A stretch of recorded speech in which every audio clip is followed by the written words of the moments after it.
की कहानी एक ऐसे ब्रिटिश ऑफिसर की है जिसे गवर्नमेंट जॉब पाने के बदले एक जंगली इलाके में भेजा गया था वहाँ के लोकल लैंग्वेज सीखने के लिए। जब वो वहाँ पहुँचता है तो वहाँ के अजीबोगरीब परंपराएं और वहाँ की नियमों से वो बहुत परेशान होता है। लेकिन जैसे जैसे समय बीतता है उसे वहाँ की एक खूबसूरत लड़की से प्यार हो जाता है जो उसे वहाँ के लोकल लैंग्वेज के साथ साथ और भी बहुत कुछ सिखा देती है। समय गुजरता जाता है और 1 साल बाद उसे पता चलता है कि वो पिता बन चुका है। लेकिन उस जंगली कबीले के लोगों को उनका ये रिश्ता बिल्कुल भी मंजूर नहीं था। अब क्या वो उन जंगली लोगों से अपना प्यार और बच्चे को जिंदा बचा पाएगा या नहीं, देखेंगे हम आज की इस पूरी कहानी में।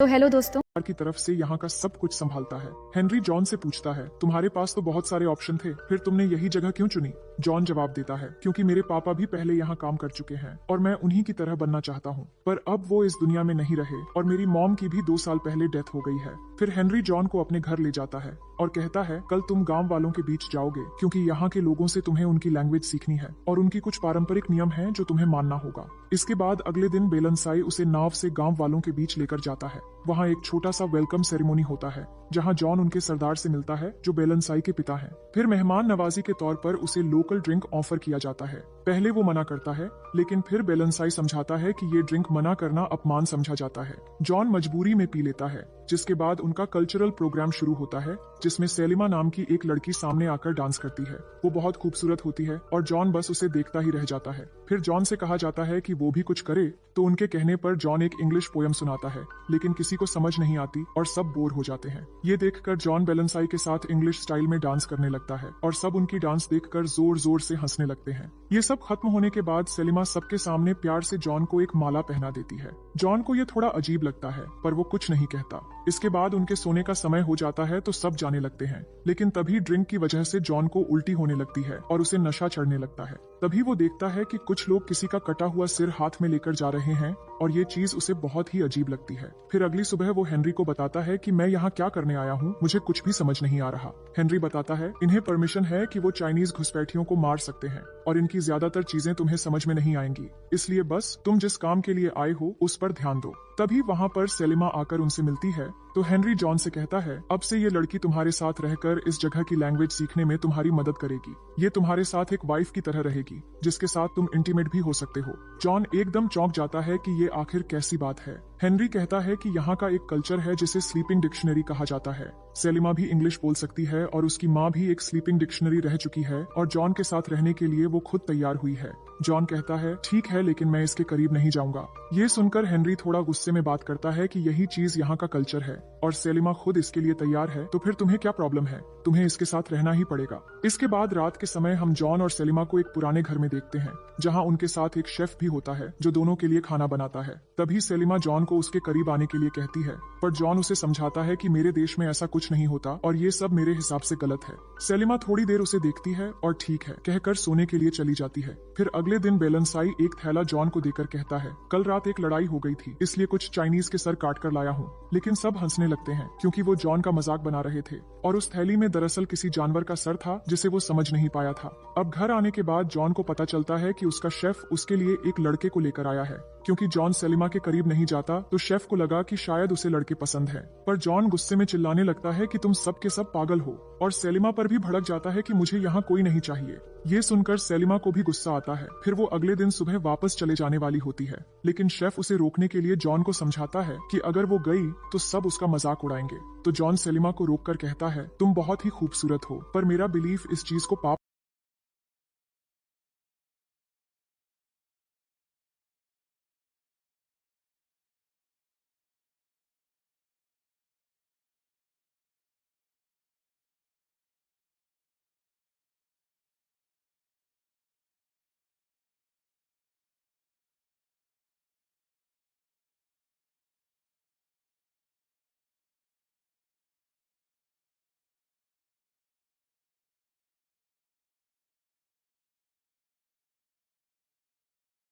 है, तुम बहुत ही खूबसूरत हो पर मेरा बिलीफ इस चीज को पाप मानता है। हम इन सब के बिना एक दोस्त की तरह भी तो रह सकते हैं। पर सेलिमा तो मन ही मन जॉन को पसंद करने लगी थी और वो इस बात का कोई जवाब न देकर अंदर चली जाती है। इसके बाद हम रात का सीन देखते हैं जहाँ सेलिमा एक बार फिर से जॉन के करीब होने की कोशिश करती है और बात करते करते दोनों एक दूसरे के बहुत नजदीक आ जाते हैं, लेकिन जॉन गुड नाइट कहकर सोने चला जाता है। दोनों एक ही घर में अलग अलग बेड पर सोते हैं। तभी सेलिमा कहती है, मैं इस चीज के लिए राजी हूँ, फिर भी तुम मेरे पास भी नहीं आते। अगर तुम्हारी शादी हो गई तो तुम्हें इस बारे में कुछ भी पता नहीं होगा। जॉन हंसते हुए कहता है, कोई बात नहीं, मैं इसके लिए क्लासेस कर लूंगा। फिर वो पूछता है, तुमने मुझे ही क्यों चुना? सेलिमा धीरे से कहती है, क्योंकि तुम बहुत ही शर्मीले और बाकी सबसे बिल्कुल अलग हो। फिर अगले दिन एक मजेदार चीज होती है। जॉन बेलनसाई से कहता है, मैंने सुना है कि तुम पानी में लंबे समय तक सांस रोक सकते हो। बेलनसाई कहता है कि हाँ, मैं तो इसका चैंपियन हूँ और तुम मुझसे जीत नहीं सकते।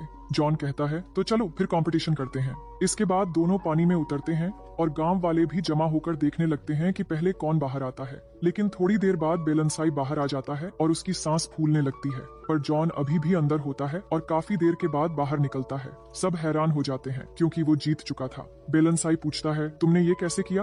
तो जॉन उसे ऑक्सीजन सिलेंडर दिखाता है कि इससे पानी के अंदर भी सांस ले सकते हैं। गांव वाले ऐसी चीजों के बारे में नहीं जानते थे, तो सब उससे इम्प्रेस हो जाते हैं और सेलिमा के मन में भी जॉन के लिए और भी ज्यादा रिस्पेक्ट आ जाती है। फिर उसी रात हम देखते हैं कि सेलिमा जॉन को वहाँ के लोकल लैंग्वेज में बॉडी पार्ट्स के नाम सिखाने लगती है और इसी बहाने टच करते हुए दोनों के मन में एक अजीब सी फीलिंग जागने लगती है। जॉन ने इतने दिनों से जिस जज्बात को अपने मन में दबा के रखा था, आज वो बाहर आने लगती है। फिर धीरे धीरे रोमांटिक होकर दोनों एक दूसरे को किस करने लगते हैं। जॉन तो यहाँ लैंग्वेज सीखने के लिए आया था, लेकिन सेलिमा उसे लैंग्वेज के साथ साथ और भी बहुत कुछ सिखा देती है। वो बहुत खुश होती है क्योंकि वो जानती है कि जॉन बहुत ही अच्छा और नेक दिल लड़का है। अब इसी तरह दिन गुजरने लगते हैं और अब दोनों बिल्कुल एक हस्बैंड वाइफ की तरह रहने लगते हैं। फिर एक रात सेलिमा उठकर जाने लगती है तो जॉन कहता है, तुम हमेशा ऐसे क्यों चली जाती हो? सेलिमा कहती है कि हमारे यहाँ एक नियम है, अगर कोई लड़का लड़की 5 रात एक ही बिस्तर पर सुबह जागते हैं तो उनकी एंगेजमेंट हो जाती है, पर तुम तो ऐसा करना नहीं चाहते। ये कहकर वो चली जाती है। अब एक दिन हेनरी डिनर पर जॉन को अपने घर बुलाता है, जहाँ उसकी बेटी सेसिल इंग्लैंड से पढ़ाई करके लौटी थी।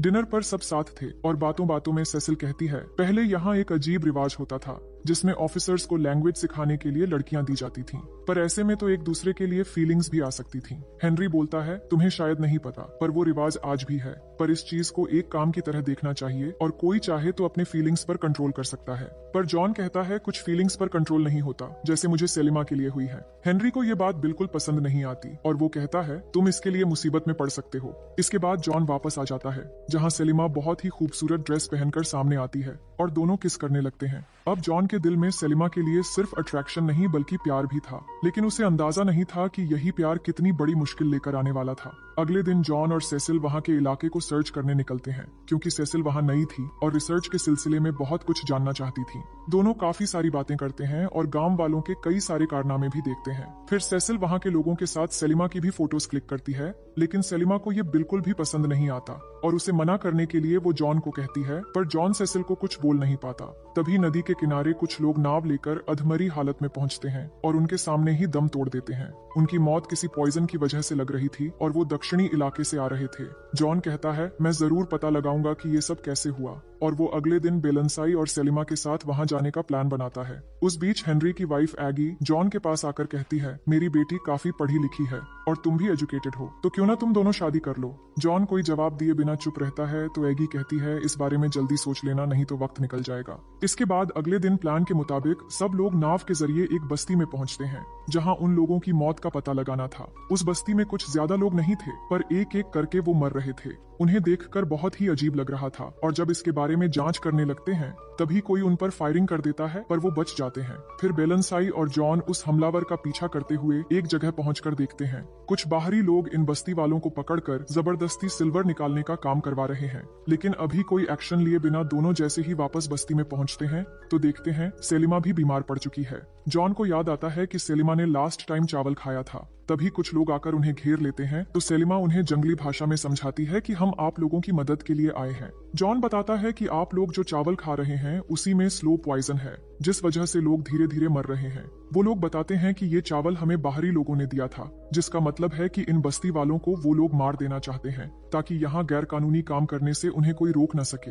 जॉन देर किए बिना उन लोगों को खत्म करने का ऑर्डर दे देता है। फिर बस्ती के लोग बेलनसाई के साथ जाकर उन बाहरी लोगों को तीर मारकर सबको खत्म कर देते हैं। इधर जॉन सेलिमा को अपने दिल की सारी फीलिंग्स बताने लगता है, जो सुनकर सेलिमा बहुत खुश होती है, पर वो भी जानती थी कि इस रिश्ते को कभी मंजूरी नहीं मिलेगी। जॉन कहता है, तुम चिंता मत करो, मैं सब कुछ संभाल लूंगा। फिर अगली सुबह जॉन हेनरी से मिलने आता है और बताता है कि वो सेलिमा से प्यार करता है और उससे शादी करना चाहता है। हेनरी भड़क जाता है कि ये सब यहाँ के कल्चर के खिलाफ है, आज तक ऐसा कभी नहीं हुआ, वो लोग तुम्हें मार देंगे। तभी वहाँ एगी आकर उनकी बात सुन लेती है और वो भी जॉन को समझाती है कि तुम्हारे लिए सेलिमा बस एक स्लीपिंग डिक्शनरी है, अब उसे भूल जाओ और आगे बढ़ो। हेनरी कहता है तुम इंग्लैंड वापस जाओगे और वहाँ मेरी बेटी से तुम्हारी शादी होगी, फिर अगले साल चाहो तो वापस आ जाना, कोई प्रॉब्लम नहीं होगी, नहीं तो मजबूरन मुझे तुम्हें अरेस्ट करवाना पड़ेगा। उधर सेलिमा को भी सरदार समझाते हैं कि ये हमारे परंपरा के खिलाफ है, तुम्हारी शादी मेरे बेटे बेलनसाई से होगी और वो बहुत अच्छा लड़का है, लेकिन वो बात नहीं मानती, इसलिए उसे कैद कर लिया जाता है। वहीं जॉन भी कोई बात नहीं मानता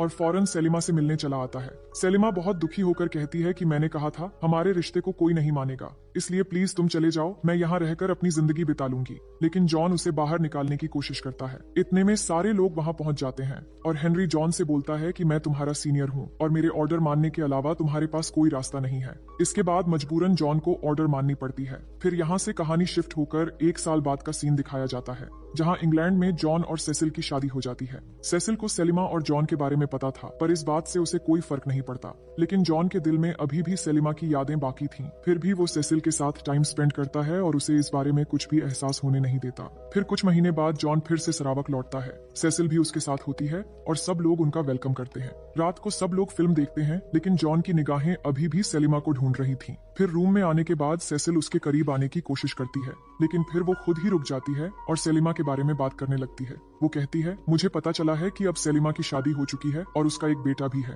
वो अपनी जिंदगी में बहुत खुश है और तुम्हें भी उसे भूलकर आगे बढ़ना चाहिए। फिर अगले दिन जॉन उसी पुराने घर में जाता है, लेकिन अब वहाँ नेविल नाम का एक और ऑफिसर अपनी स्लीपिंग डिक्शनरी के साथ रहता है, पर उसने अपनी स्लीपिंग डिक्शनरी को बहुत बुरी तरह मारा था, जो देखकर जॉन गुस्से में उसे वार्निंग देता है कि अगर दोबारा ऐसा किया तो मुझसे बुरा कोई नहीं होगा। मैं तुम्हारा सीनियर हूँ, इसलिए इन लोगों को जानता हूँ। अगर वो गुस्से में आ गए तो नींद में ही तुम्हें खत्म कर देंगे। फिर अगले दिन जॉन सेलिमा को नदी के किनारे देखता है। उसके साथ उसका बेटा भी था, जिसका रंग गोरा था, लेकिन बेलनसाई का रंग काला है और ये बच्चा उसका नहीं हो सकता। इसका मतलब कि वो जॉन का ही बेटा है। इसके बाद रात होते ही जॉन सेलिमा से चोरी छुपे मिलने जाता है और अपने बेटे से मिलने की बात करता है। सेलिमा डर जाती है कि अगर किसी ने हमें साथ देख लिया तो मार देंगे, पर जॉन नहीं मानता और अपने बेटे से मिलकर बहुत खुश होता है। फिर अगले दिन भी वो मिलने जाता है और अपने बेटे के साथ थोड़ा वक्त बिताता है, लेकिन ये बात बेलनसाई को पता चल जाती है और वो गुस्से में रात को जॉन पर हमला करने आ जाता है। जॉन बच तो जाता है, लेकिन ये मामला अब बहुत सीरियस हो जाता है। हेनरी जॉन पर गुस्सा होता है और कहता है अब बेलनसाई को मारना पड़ेगा और तुम्हें सेलिमा से मिलना बंद करना होगा।